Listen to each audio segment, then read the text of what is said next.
What is up, everybody, and welcome back to another video. Today I'm going to be making a team report on the Players Cup team that I used. And first, let's take a look at my final rating. For those of you that don't know how to check your rating, you just have to go over here to where it says previous competition results. Click on that and then click official competitions, and right there it will show you the results of the previous competition that you just did. And there's my team. Swift, Lifeorb, Porygon Z. We got Eviolite, Clefairy, Morangaberry, Milotic, Morning Sun, Support Arcanine, Light Clay, Grimmsnarl, and then my pretty much I only have like 2 heavy hitters on this team, which is Porygon Z, and then my weakness policy Togekiss. And there's my final standing, 359, finished with the 1682 rating. So now let's take a look at the team. This is pretty much the spread that I had on everything here. And I'm running Modest on Porygon Z. Well, actually, first, day 2 of the competition was really bad. Like, I think I had like around 4... DCs. My internet was really bad. And eventually my stream even ended up crashing on day 2. So I had like 4 DCs. Out of those 4, I had like a pretty good chance to win most of those battles.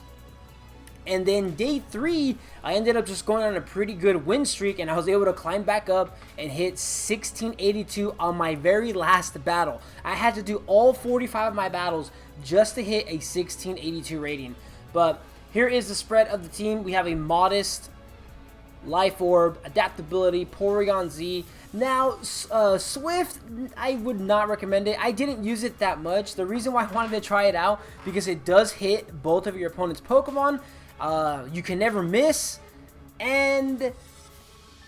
But, I mean, unfortunately, the only thing is it's only 60 base power. So when you're using Max Strike with Porygon Z when you're Dynamax, it's only base 110. So you're probably still better off going with, like, Tri-Attack or Hyper Beam. So, because Swift just does not put out that much damage. And then we just had Dark Pulse, Thunderbolt, and Protect.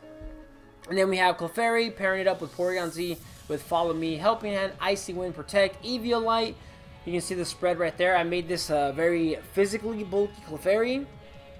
And then here we go. Morangaberry, Milotic. Morangaberry, Milotic put in some pretty good work for me. Coil, Muddy Water, Hypnosis, Recover. And for those of you that don't know what Morangaberry does, Morangaberry, it raises your special defense by 1 stage after you get hit by a special attack. So it was really good because there's a lot of people running Gmax Lapras. You know, Gmax Lapras is a very popular Pokemon. I would just switch out Arcanine and bring in Milotic, eat up a Max Geyser, and then you get up a free special defense buff right there. And then here we have Grimmsnarl. These are like the 2 MVPs on my team, actually. You would think that it would be like a heavy hitter, but it's actually Grimmsnarl and Arcanine. Here you have Arcanine with Safeguard, Morning Sun, Snarl, Heat Wave. And then I made this a specially defensive Arcanine. So this could probably explain why a lot of the times in the competition, when I would run into people with Gmax Lapras and they would lead off with the Gmax Lapras and I would lead off Arcanine and Grimmsnarl, they would Dynamax on their very first turn. And I'm pretty sure it's probably because they maybe thought I would probably protect or switch out Arcanine since it is weak to water, but I'm running a specially defensive Arcanine. So after a light screen and then hitting the Lapras with the Snarl, we're pretty much going to take those attacks pretty good. And then here's the Grimmsnarl, pretty basic, Light Clay, Spirit Break, T-Wave, Reflect, Light Screen. You can see my build right there, max HP, defense, and some investment in special defense with an impish nature. And then here we go, pretty much the second attacking Mon I really have on this team, and it's Togekiss with Air Slash, Dazzling Gleam, Follow Me, Protect, and Weakness Policy. This is just such a good strategy where you just have like Arcanine and Grimmsnarl kind of chip away at your opponent's team. You have screens up, and then once you bring out Togekiss, you Dynamax, they hit you with the super effective move, boom, you get Weakness Policy up, you start Max Stream, you start spamming Max Airstream, and pretty much you just outspeed your opponent's team, and then you can start spamming Dazzling Gleam when Dynamax is gone at +2 because of the Weakness Policy. It was just, these 3 just went good together. And the best part about this is that you can actually run this team for Series 6 because the only banned Pokemon on this team is Togekiss, so you would just have to swap out Togekiss. That's pretty much it. And I finished the 1682. Now, I don't know about the whole... I don't understand how the whole qualifying thing goes because I'm seeing a lot of people, like, on Twitter's showing that they finished with, like, a 16... Like, somewhere, like, around 1650s, 1660s, 1670s. And pretty much they're saying that they have a very good chance at qualifying.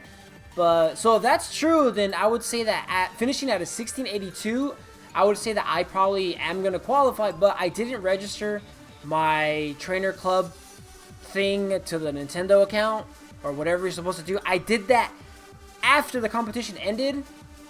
I always do every online competition, and I was just going to do this one just for the content. I really wasn't expecting to do well, so I wasn't expecting to finish the 1682. But yeah, I did finally link my accounts, but I think it's probably too late, so I'm most likely not going to get an email, so I'm not going to qualify because of that. But overall, the team did very well, so hope you guys enjoyed, and I'll see you guys again next time.